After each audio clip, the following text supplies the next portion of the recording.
बरं राम नामाचं जे आहे, जप करायचा. बरोबर. तर मग रामाचाच का? म्हणजे कृष्ण आहे, काही जण हो. कृष्णाची भक्ती करतात, हं. काहींकडे दत्ताचं असतं. बरोबर आहे. मग राम नामाचाच जप का?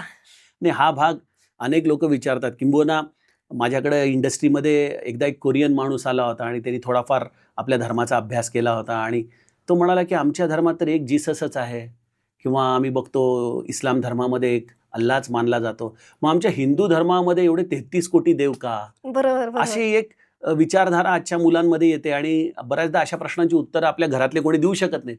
म्हणतात, "अरे मग काय?" तर कसं आहे, की आपल्या इथं या 33 कोटी देवतांची संकल्पना कुठून आली आहे?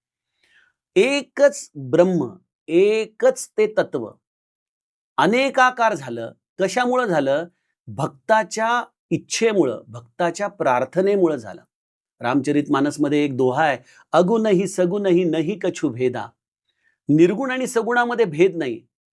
त्याच्यामध्ये महादेव पार्वतीला म्हणतो, की जे निर्गुण निराकार तत्व आहे तेच भगती प्रेम बस सगुण असो होई. ज्यांनी ज्यांनी भक्ती केली, त्यांनी ज्या भावनेने भक्ती केली, त्या भावनेने तो भगवंत त्याच्यासाठी सगुण झाला. उदाहरण द्यायचं झालं तर प्रल्हादाचा जो धावा होता भगवंताचा आणि हिरण्यकश्यपूनी काय वरदान मागून घेतलं, की ना सकाळी ना रात्री, ना जमिनीवर ना आकाशात, ना घरामध्ये ना घराच्या बाहेर, ना मनुष्य ना प्राणी माझा वध करेल, असा मला तू वरदान दे. मग अशा या भक्तीने नरसिंह हे रूप त्याला धारण करावं लागलं. तो नृसिंहाच्या रूपामध्ये तिथं आला आणि त्याने उंबरठ्यावरती हिरण्यकश्यपाचा वध केला. आपण ती कथा ऐकतात. मग अशा भगवंताने ज्या लीला केल्या त्या भक्तांच्यासाठी केल्या. म्हणजे मी मगाशीच एक 2 पॉडकास्ट पूर्वी उदाहरण दिलं, की एखादा घरामध्ये वृद्ध मनुष्य असेल, तर त्याला सूनबाई सासरेबुवा म्हणते, मुलगा अण्णा म्हणतो, नातवंड आजोबा म्हणतात, त्याचे मित्र तात्या म्हणतात. आणखीन कोणीतरी वरिष्ठ असेल तो त्याच्या नावाने हाक मारतो. असे वेगवेगळ्या नावाने जरी हाक मारलं तरी व्यक्ती एकच बाहेर येतो.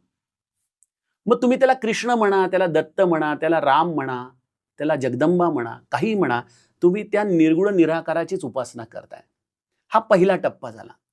दुसरा टप्पा असा आहे, की त्या भक्ताच्या प्रेमासाठी सगुण साकार होतो. त्यामुळे जो भक्त ज्या भावनेने त्याला हाक मारतो, जी त्याला अत्यंत जवळची वाटते, ती भावना ही त्याला त्या रूपाशी संलग्न करते. म्हणजे जर मी कृष्ण भक्त असेन, तर स्वाभाविकपणे माझ्या मुखामध्ये कृष्ण नाम येणार. मी दत्त भक्त असेन, तर स्वाभाविकपणे माझ्या मुखामध्ये दत्त नाम येणार. राम नाम का श्रेष्ठ आहे? कारण राम हा मर्यादा पुरुषोत्तम आहे. राम हा आचरणाला अनुकूल असं एक तत्व आहे.